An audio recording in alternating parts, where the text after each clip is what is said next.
So hello everyone. तो जैसे कि हम लोग चैप्टर 1 कंप्लीट कर चुके थे, introduction for the micro economics in class 12। तो उसके आगे बढ़ते हुए अब हम लोग चैप्टर 2 की तरफ आते हैं, that is the theory of consumer behaviour. तो इस चैप्टर में हम बात करेंगे कि एक कंज्यूमर यानी जो आपका प्रोडक्ट या गुड्स खरीद रहा है वो पर्सन, उसके लिए क्या क्या वेरिएशन रहता है, उसके लिए क्या क्या तरीके रहते हैं, और उससे रिलेटेड इकोनॉमिक्स में जितनी टर्म्स हैं उसके बारे में हम लोग धीरे धीरे बात करेंगे।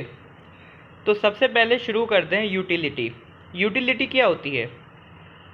यूटिलिटी आपकी होती है डिज़ायर, यानी आपको कितनी ज़रूरत है, किसी भी चीज़ की आपको कितनी ज़रूरत है वो होती है आपकी यूटिलिटी।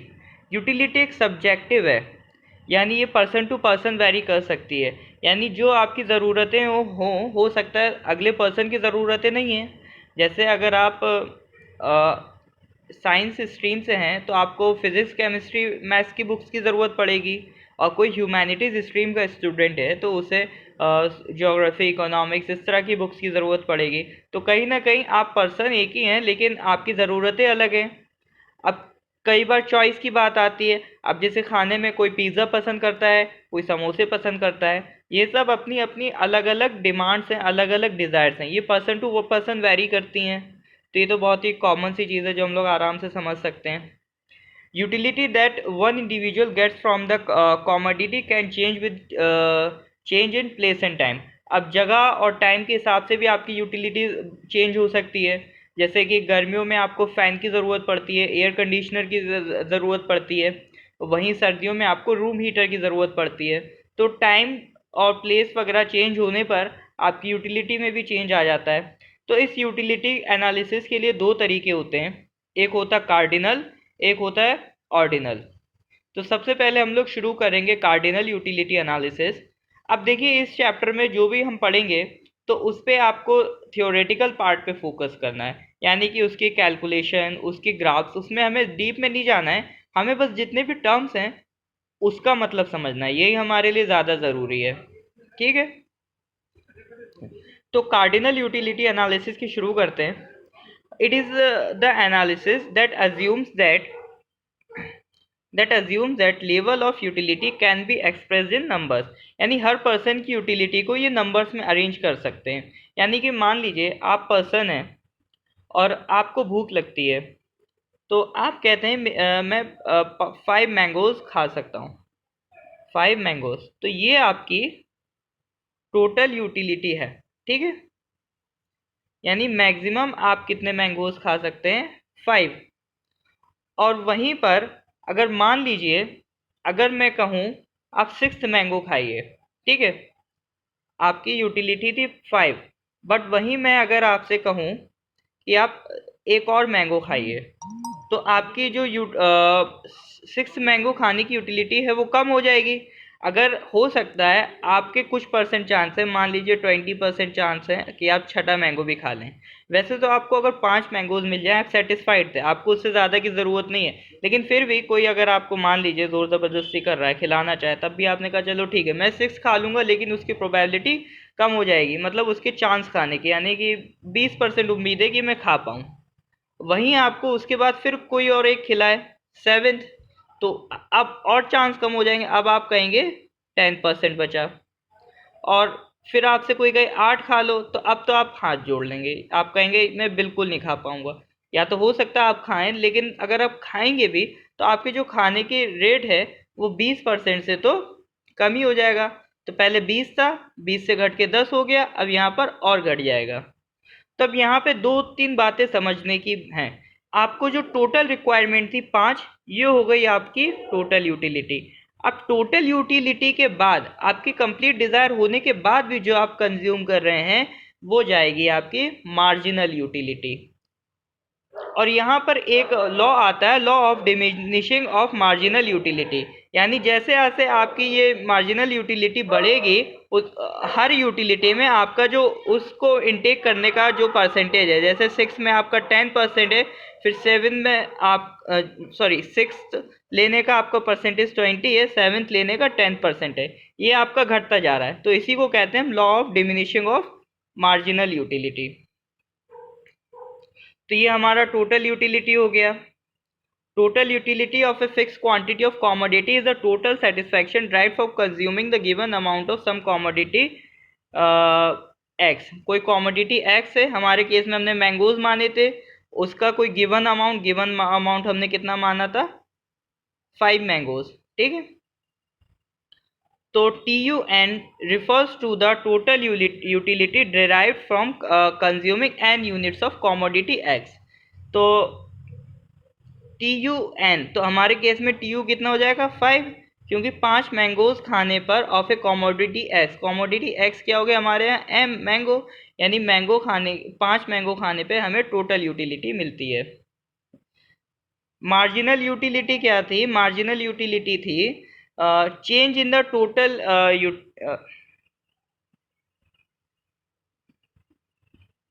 एक सेकेंड, मार्जिनल यूटिलिटी आपकी हो जाएगी, हाँ मार्जिनल यूटिलिटी हो जाएगी change in total utility due to a consumption of 1 additional unit of a commodity. यानी आपने पहले 5 मैंगोज खाए थे, अब आपने 6 मैंगोज खा लिए। फॉर एग्जाम्पल इन्हीं का एग्जाम्पल ले लेते हैं। Suppose 4 bananas give us 28 units of total utility. 4 बनाना खा के हमें यूटिलिटी मिल रही है 28, और 5 बनाना से हमें मिल रही है 30। 4 से मिल रही है 28, 5 से मिल रही है 30, ठीक है। तो जो मार्जिनल यूटिलिटी आपकी हो जाएगी MU5, वो कितनी हो जाएगी 30 माइनस 28, दैट इज 2, ठीक है। तो ये हो जाएगा आपका मार्जिनल यूटिलिटी, ठीक है। मार्जिनल यूटिलिटी कितना हो गया, जितना आप एक्स्ट्रा कंज्यूम किए हैं माइनस जितना आप टोटल कर सकते थे, उसका जो डिफरेंस आएगा वो हो जाएगा आपका मार्जिनल यूटिलिटी, ठीक है। अब आगे बढ़ते हैं। इसमें हमें मेन चीज़ों के कंसेप्ट समझने हैं, उस पर ज़्यादा फोकस नहीं करना है। अब देखिए कुछ एग्जांपल हैं, जैसे value of A marginal and total utility drive from consumption of various amounts of a commodity. अब मान लीजिए 1 यूनिट की टोटल यूटिलिटी 12 है, तो मार्जिनल भी 12 है। अब किसी की, अब मान लीजिए आपकी टोटल यूटिलिटी 24 आने पे वो फुल हो गया, उसके बाद आप जैसे जैसे बढ़ते आएंगे मार्जिनल यूटिलिटी घटता जाएगा। इसको थोड़ा समझने की कोशिश कीजिएगा, बाकी है उसमें इतना ही, ये law of diminishing marginal utility, ये सब जितना आपको पहले एग्जाम्पल में मैंने तीनों से चीज़ें समझा दी थी, कुल मिला के ये वही उतना ही रहना है, ज़्यादा इसके बीच में नहीं आना है। अब एक चीज़ होती है लॉ ऑफ डिमांड, ये कहीं ना कहीं हम लोग पहले भी देख चुके हैं। लॉ ऑफ डिमांड होता है कि जैसे मान लीजिए डिमांड आपका अगर बढ़ेगा तो प्राइस घटेगा, या फिर आप कह सकते हैं प्राइस अगर घटेगा तो डिमांड आपका बढ़ेगा। तो यही सब चीज़ें हैं, ये आपकी लॉ ऑफ डिमांड में आ जाती हैं। अब इसके बाद नेक्स्ट पार्ट आता है आपका ऑर्डिनल यूटिलिटी एनालिसिस। इसमें देख लेते हैं। अब होता क्या है कि मान लीजिए हमारे पास 100 रुपये हैं, ठीक है। अब हम इन जो भी खर्चा करेंगे इन 100 रुपये से कर पाएंगे। अब इन 100 रुपये में मान लीजिए या तो हम 5 मैंगोज और 4 एप्पल ले सकते हैं, ठीक है, या फिर 4 मैंगोज या 5 एप्पल ले सकते हैं। इस तरह के हम अलग अलग सेट बना देंगे। तो अगर हम एक कर्व बना दें मैंगोज और एप्पल का, तो एक तो था कि 4 मैंगोज और 5 एप्पल, एक पॉइंट ये हो गया, और एक पॉइंट हो जाएगा 5 मैंगो और 4 एप्पल, एक पॉइंट ये। तो इनको ट्रेस करते हुए जो कर्व बनेगा, इस कर्व को कहेंगे इंडिफरेंस कर्व। यानी ये कर्व एक तरीके का आपका कॉम्बिनेशन बता रहा है, बंडल सेट्स बता रहा है। ये सब क्या है, ये सब बंडल सेट्स है ना, यानी एक सर्टेन आपका यूटिलिटी के कितने कॉम्बिनेशन बन सकते हैं। यानी आपकी अगर 100, आपके पास 100 रुपये हैं, या फिर आपके पास एक सर्टेन डिज़ायर है, तो उस डिज़ायर में आप कितने आइटम चेंज कर सकते हैं, ठीक है। तो वो उन सबको मिलाने वाला जो कर्व बनता है वो कहलाता है आपका इंडिफरेंस कर्व, ठीक है। A curve joins all points representing bundles which are considered indifferent by the consumer. अब इसी में एक टर्म आता है मार्जिनल रेट ऑफ सब्स्टिट्यूशन। ये थोड़ा सा एक आगे एग्जांपल है, उससे समझते हैं, ठीक है।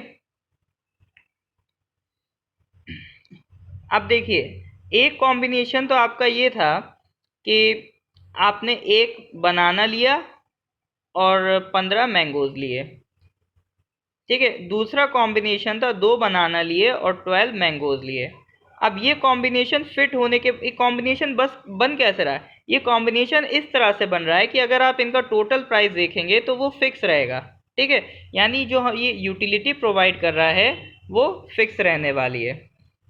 तो एक बनाना या 15 मैंगोज, अगर 2 बनाना कर देंगे मैंगोज घट जाएंगे। तो कहीं ना कहीं आपने बनाना बढ़ाए तो मैंगो तो सब्स्टिट्यूट हो गए ना। जहां आपके पहले 15 मैंगोज थे, अब वो कितने रह गए, 12 रह गए। तो मैंगोज में चेंज कितना आया है, 3 का, अपॉन बनाना में कितने का चेंज आया है, 1 का। तो 3:1 ये होगा आपका मार्जिनल रेट ऑफ सब्स्टिट्यूशन, ठीक है। यानी सब्स्टिट्यूट मतलब चेंज करना, अल्टरनेटिव किसी चीज़ का बदल देना। मान लीजिए कोई ऐसी चीज़, मान लीजिए आपको मैंगो खाने हैं बट आपको मैंगो नहीं मिले, तो आपने कहा चलो ठीक है बनाना ही ले आओ। बट आप कह रहे हैं कि अगर मुझे 4 मैंगो चाहिए थे, तो उसकी जगह अगर मैं बनाना मंगाऊंगा तो सब्स्टिट्यूट करना पड़ेगा आपको 5 बनाना से। तो ये जो 5/4 होगा यही आपका हो जाएगा मार्जिनल रेट ऑफ सब्स्टिट्यूशन। इसी में आ जाता है आपका law of diminishing marginal rate of substitution. यानी आप देख सकते हैं जिस तरह से बनानास बढ़ते जाएंगे, बनानास इधर बढ़ रहे हैं तो मैंगोज इधर घटते जाएंगे, ठीक है, क्योंकि इनका जो कॉम्बिनेशन है वो कांस्टेंट रखना है। अब इसके आगे देखते हैं क्या है, monotonic preference. Consumer preference are assumed to be such that between any two bundles x1, x2 and y1, y2, हाँ, अब इसमें आप ऐसे समझ सकते हैं कि मान लीजिए आपके पास एक बंडल है, 2 बनाना और 3 मैंगो का, ठीक है। R S that between any two bundles x1, x2 and y1, y2। तो ये x1, x2 हो गया और ये हो गया 3, और ये मान लीजिए 3 का। इफ x1, x2 हैज, ऐसे देख लेते हैं, एक मिनट, एक बंडल मान लिया 2, 3 का और एक मान लिया 3, 3 का। क्या लिखा है, x1, x2 हैज मोर और of at least one of the goods and no less of the other goods compare to y1, y2। अब अगर ये मान लीजिए x1, x2 है और ये मान लीजिए y1, y2 है।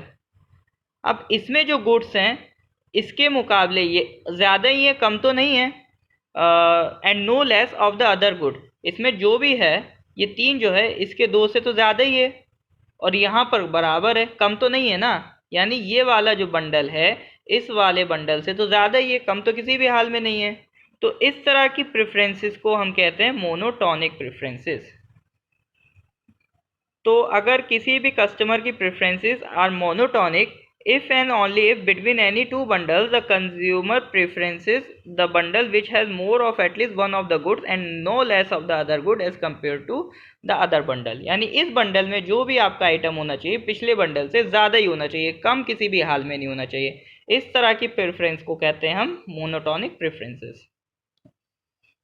अब कुछ इंडिफरेंस कर्व के फीचर्स हैं। वैसे अगर आप मैथ्स के स्टूडेंट हैं तो आप डायरेक्ट भी समझ सकते हैं, या फिर अगर आपको समझना है तो आप बुक से समझ सकते हैं, लेकिन समझने का ज़्यादा कोई सिग्निफिकेंस नहीं है। आपको बस एज इट इज़ इसको याद रखना है, क्योंकि हो सकता है एग्ज़ाम में डायरेक्ट ये पूछ ले, और ज़्यादा इसका डेरिवेशन इंपॉर्टेंट नहीं है हमारे लिए। तो आपको क्या याद रखना है, indifference curve slopes downward from left to right. तो ये जो इंडिफरेंस कर्व है ये आपका हाइपरबोला की तरह बनता है। तो आपको बस ये याद रखना है कि जिस तरह से आप लेफ़्ट टू राइट जाएंगे तो स्लोप क्या हो रहा है, डाउनवर्ड हो रहा है। उसके बाद आप जा रहे हैं higher indifference curve gives greater level of utility. तो अभी हम देख रहे थे higher indifference curve gives greater level of utility. तो जितना बड़ा हायर इंडिफरेंस कर्व होगा वो यूटिलिटी ज़्यादा देगा। तीसरा होता है two indifference curve never intersect each other. तो ये तीन आप एक बार देख लेना, ज़्यादा इंपॉर्टेंट नहीं, बस फीचर्स याद रखना इंपॉर्टेंट है। Next is the consumer's budget.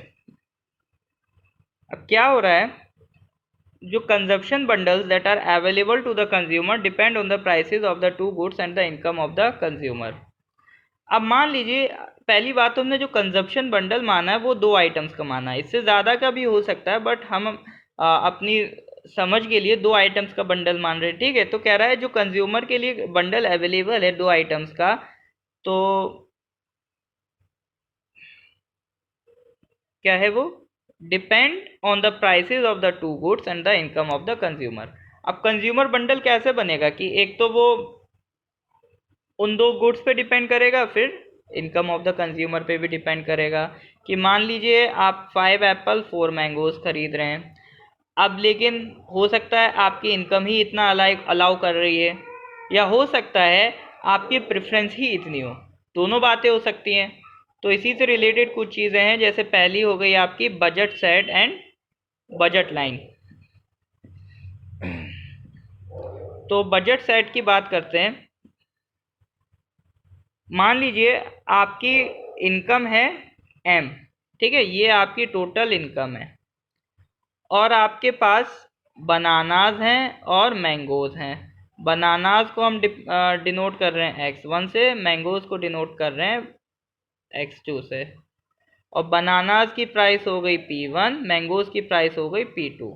अब अगर हम x1 बनाना लें और x2 मैंगोज लें, ठीक है, तो टोटल इसकी कॉस्ट कितनी हो जाएगी, P1 x1 plus P2 x2।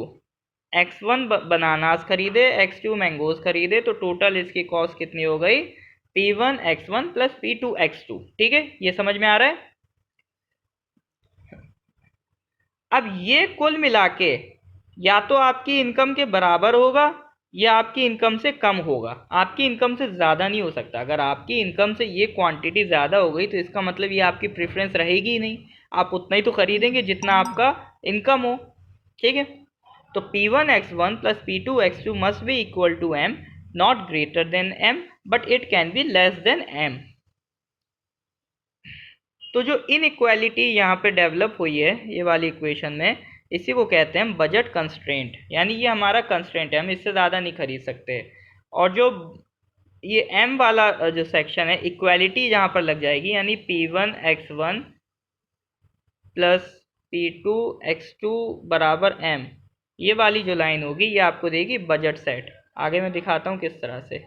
मान लीजिए ये रहा, ठीक है, ये वाली जो लाइन है ये हो गई आपकी बजट सेट, यानी अब जितनी भी आपकी प्रेफरेंस रहेंगी वो इसके अंडर रहेंगी।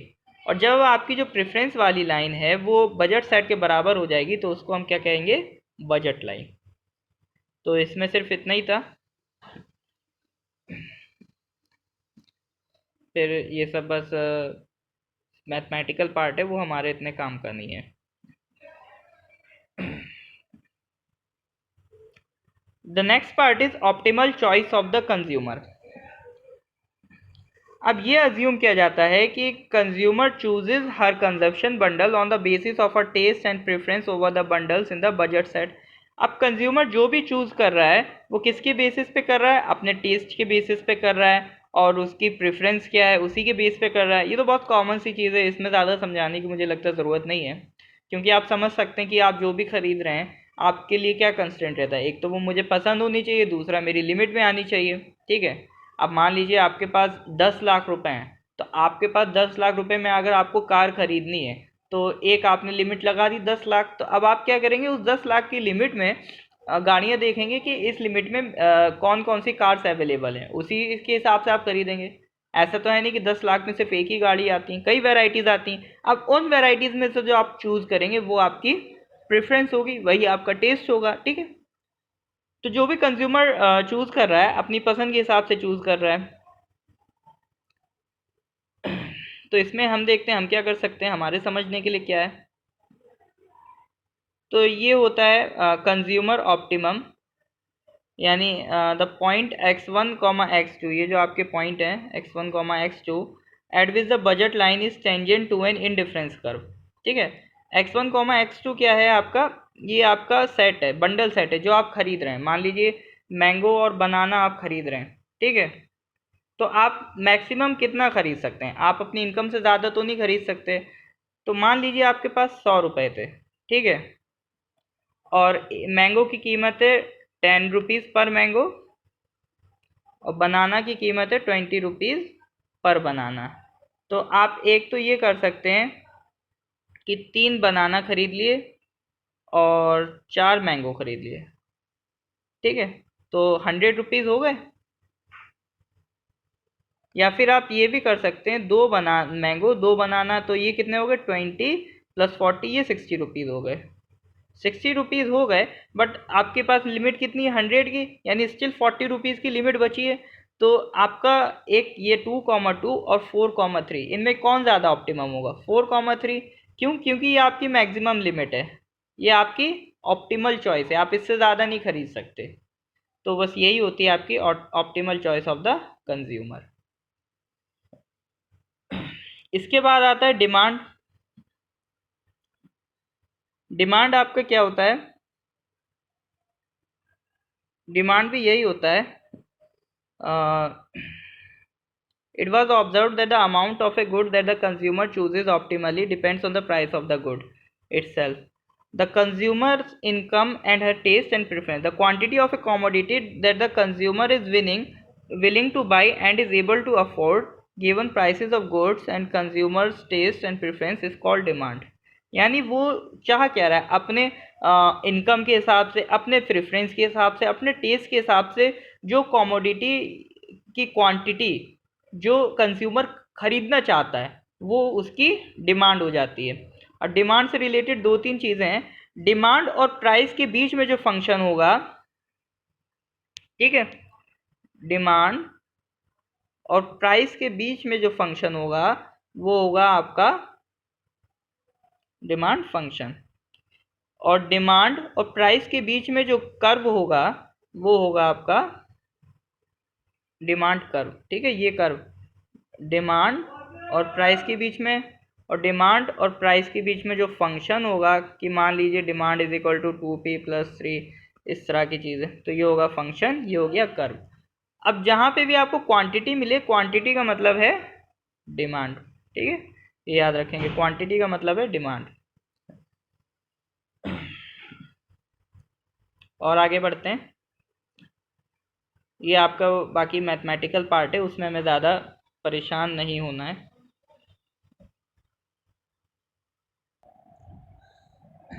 तो अब हम लोग सब्स्टिट्यूशन इफेक्ट पर आते हैं, ठीक है। तो substitution effect and income effect, इनकी बात करते हैं, substitution effect and income effect. इसका मतलब होता है कि मान लीजिए जब कभी when price of A commodity changes, ठीक है, मान लीजिए बनाना अगर सस्ते हो गए तो अपनी यूटिलिटी कंज्यूमर मैक्सिमाइज कर लेगा। यानी मान लीजिए अगर बनानाज आपके सस्ते हो गए तो कंज्यूमर मान लीजिए पहले 4 खरीद रहा था, तो अब कितने खरीदेगा, 5 खरीदेगा या ज़्यादा खरीदेगा। अपनी पहले उसकी यूटिलिटी 4 थी, अब उसकी यूटिलिटी भी बढ़ जाएगी, ठीक है ना। यूटिलिटी एक तरीके की लालच है, पैसा बढ़ेगा तो लालच और बढ़ेगी। तो उसने क्या करा, या तो वो बनाना की डिमांड बढ़ा दे, या फिर हो सकता है पहले वो बनाना खाता था, बनाना की जगह वो खाने लगेगा मैंगो या एप्पल, महंगे फल खाने लगेगा। तो इसी को कहते हैं, तो by substituting bananas for mangoes in order to derive the same level of satisfaction, यानी अपने आप को सेटिस्फाई करने के लिए प्राइस चेंज की वजह से, तो इसी को कहते हैं सब्स्टिट्यूशन इफेक्ट। या तो हो सकता है मैंगो की प्राइस घट जाए, ठीक है, या फिर ऐसे समझिए, आप दो केस समझिए। पहला केस बनाना सस्ता हो गया, तो उसने कंज्यूमर ने क्या करा, maximises his utility by substituting bananas for mangoes. Banana की जगह क्या आने लगे, मैंगोज आने लगे। तो दूसरा हो सकता है कि आपकी इनकम का इफेक्ट, तो अगर आपकी इनकम ज़्यादा हो तो भी आप महंगा आइटम अफोर्ड कर सकते हैं, तो भी आप बनाना छोड़ के काम भाग गए, मैंगो की तरफ भाग गए, ठीक है। Next is law of demand.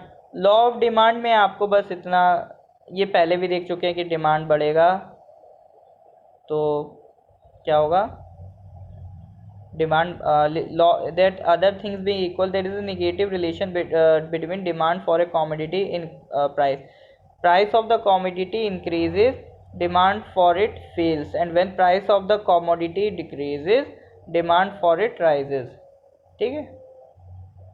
मान लीजिए प्राइस अगर घटा तो डिमांड बढ़ जाएगा, और प्राइस अगर बढ़ गया तो उसका डिमांड घट जाएगा। ये पहले भी हम लोग देख चुके हैं, प्राइस और डिमांड का रिलेशन। अब कुछ गुड्स होते हैं normal goods and inferior goods, एक वन लाइन की चीज़ें आराम से समझते हैं। ऐसी quantity that a consumer chooses increases as the consumer's income increases and decreases as the consumer's income decreases.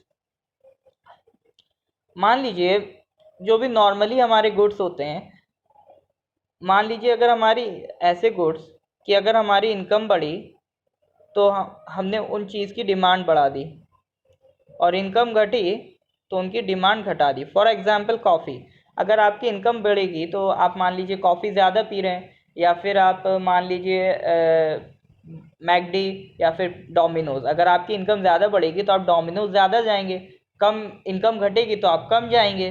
तो एक तरीके से इस तरह के गुड्स को कहते हैं नॉर्मल गुड्स, यानी इनकम बढ़ेगी तो उनकी डिमांड भी बढ़ेगी, इनकम घटेगी तो उनकी डिमांड भी घटेगी।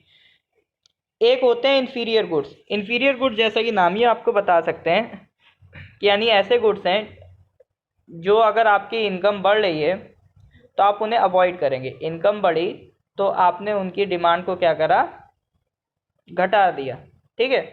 जैसे कि फॉर एग्जांपल कोर्स ग्रेन, आप जो मोटा वाला अनाज आता है, या फिर लो क्वालिटी ऑफ राइस, जो मोटा वाला चावल आता है, ठीक है, यानी एक तरीके से टुकड़ा, बासमती टुकड़ा। अगर आपकी इनकम बढ़ेगी तो आप बासमती टुकड़ा नहीं खाएंगे, आप डायरेक्ट बासमती चावल खाएंगे। फॉर एग्जांपल आपकी कन्वीनियंस, कि अगर आपकी इनकम बढ़ेगी तो आप मेट्रो से नहीं जाएंगे, आप अपनी खुद की कार ओन करेंगे, तो जो पब्लिक ट्रांसपोर्ट की डिमांड घट जाएगी।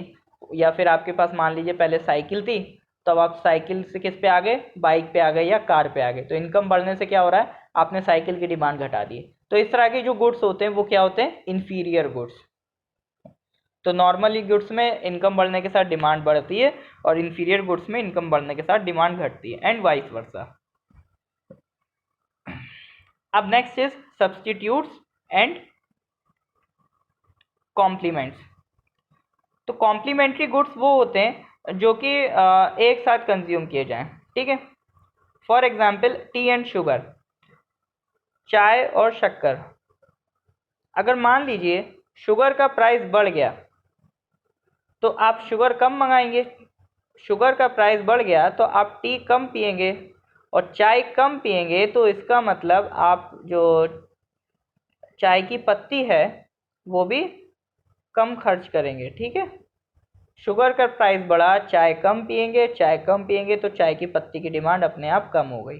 तो देख सकते हैं ना, शुगर का प्राइस बढ़ने से शुगर के साथ साथ चाय की पत्ती की भी डिमांड कम हो गई। तो इनको कहते हैं कॉम्प्लीमेंट्स। अब कुछ होते हैं सब्स्टिट्यूट्स, जैसे कि टी एंड कॉफ़ी।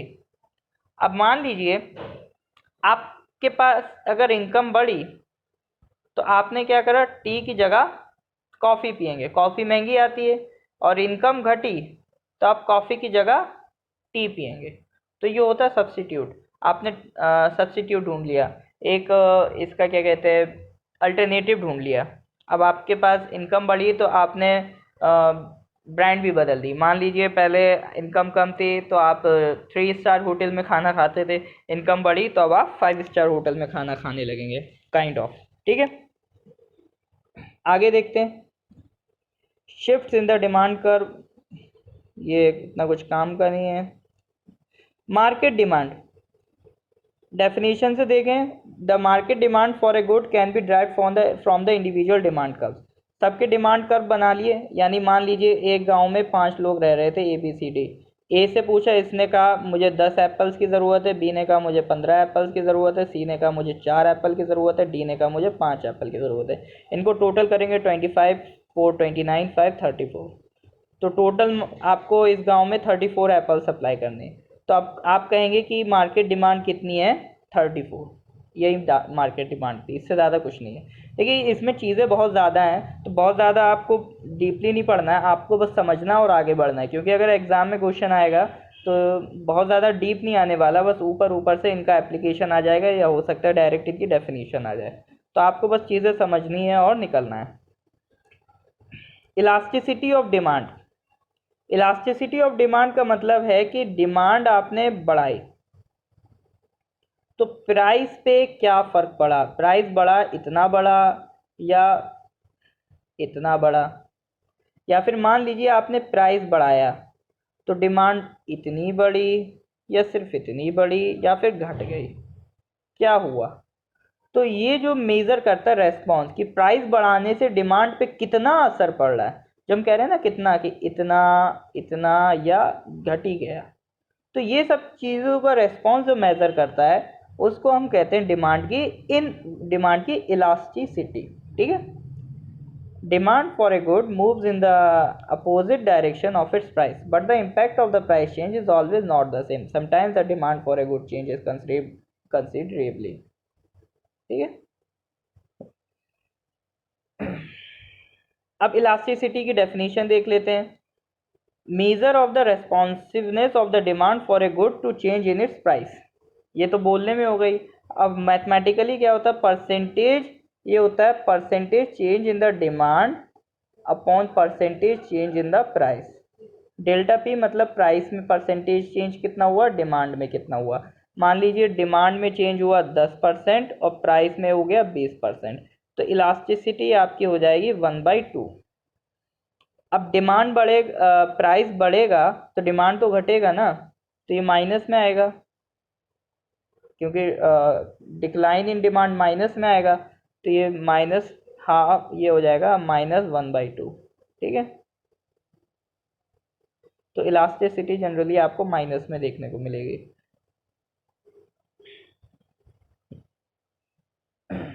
अब इसके एग्जाम्पल हैं, आप एग्जाम्पल से भी देख सकते हैं कि अलग अलग केसेस में क्या है। अब जैसे यहाँ पर इन्होंने जो एग्जाम्पल लिया है कि बनाना का जो प्राइस है वो 40% बढ़ गया और जो डिमांड है वो 20% घट गई।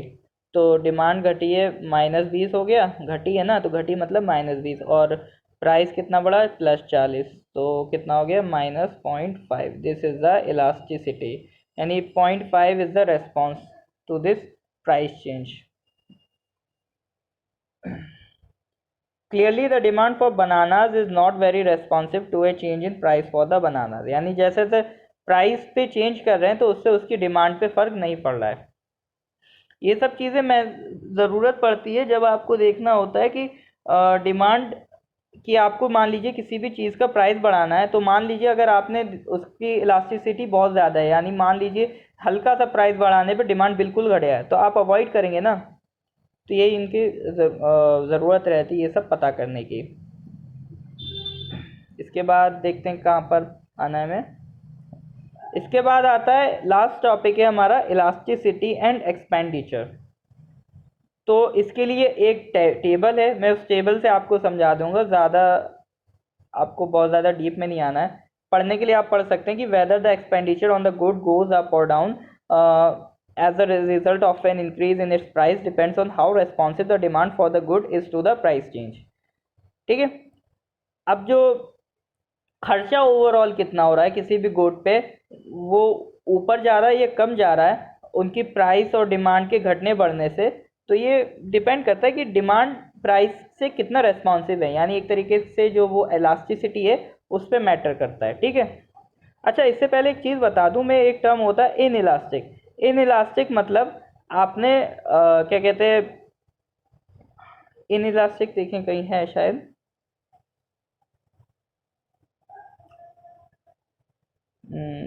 इन इलास्टिक, या तो फिर देखिए आगे जो कर्व है उसमें ही मैं आपको बता देता हूँ इन इलास्टिक,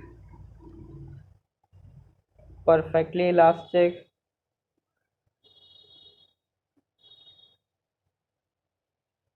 हाँ जैसे ये for example, demand for food is in elastic. क्यों? क्योंकि अगर आप प्राइस बढ़ा भी देंगे तो डिमांड नहीं घटेगी, डिमांड उतनी रहेगी। तो percentage change in demand is constant और परसेंटेज चेंज इन प्राइस, ठीक है। तो percentage change in price, price आपने बढ़ा दिया बट डिमांड अगर कांस्टेंट ही रहेगी, तो फिर आप उस केस में आपकी जो डिमांड, वो जो रिस्पॉन्स होगा वो इनइलास्टिक आ जाएगा, ठीक है। जैसे पेट्रोल के केस में भी वो इनइलास्टिक डिमांड कही जाती है, यानी ऐसी चीज़ जिनके क्लोज, ये लाइन नोट कर लिएगा, if close substitutes are not available easy.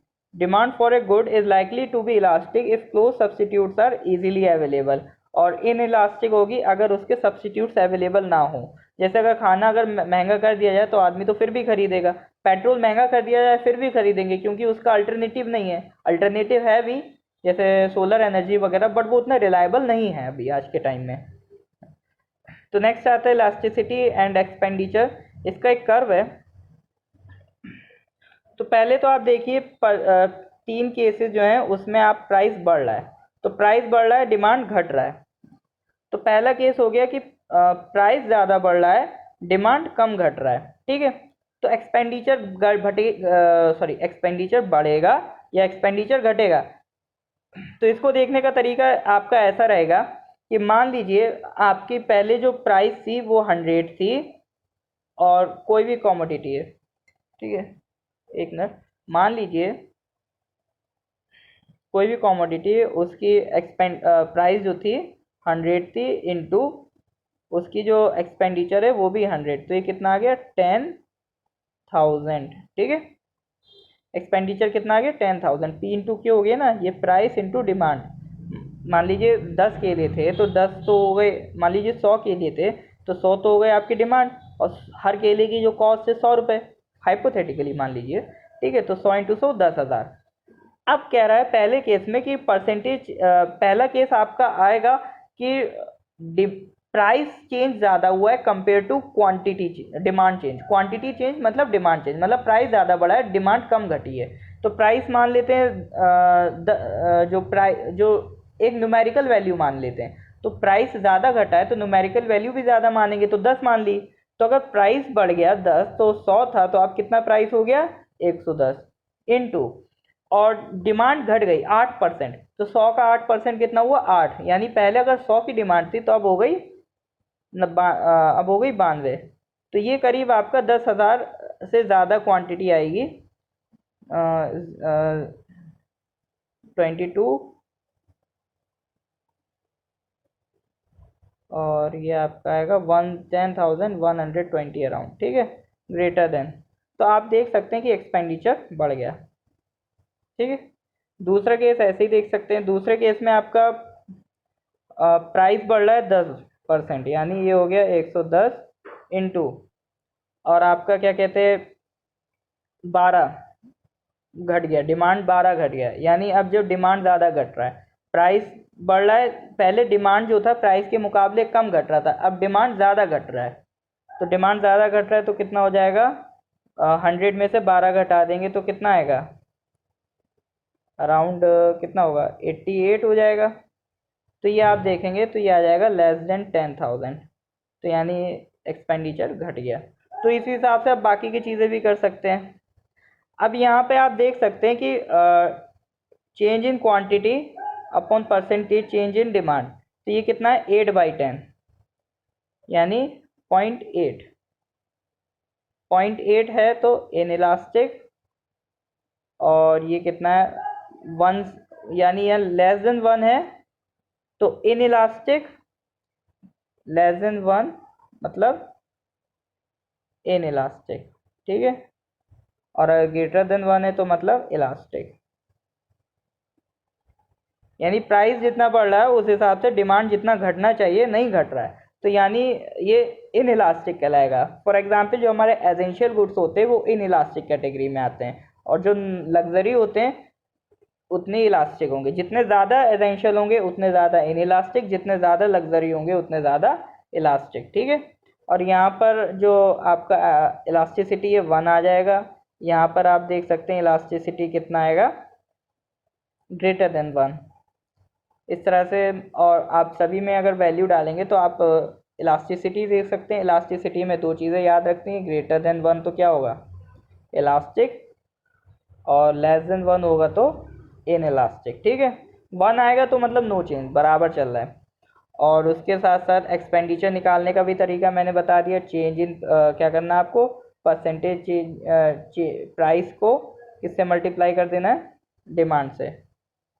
अब जितना भी परसेंटेज चेंज हुआ प्राइस में, नया प्राइस मल्टीप्लाइड बाय नया डिमांड, देख लेंगे एक्सपेंडिचर पहले के मुकाबले कितना आया। और आसान करने के लिए इसको 100 मान लेंगे, इसको भी 100 मान लेंगे। उसके बाद जितना भी परसेंटेज चेंज होगा आराम से इसमें लिखेंगे, इसमें लिखेंगे, मल्टीप्लाई करेंगे। अगर इससे ज़्यादा आएगा तो मतलब एक्सपेंडिचर बढ़ा है, वरना नहीं बढ़ा है। तो इसमें क्या आपको ज़्यादा सोचना नहीं पड़ेगा, आप डायरेक्ट वैल्यू निकाल के रख सकते हैं, ठीक है। So that was all about the consumer behaviour. अगर आपको क्लास अच्छी लगी हो तो please do like share and subscribe. Thank you.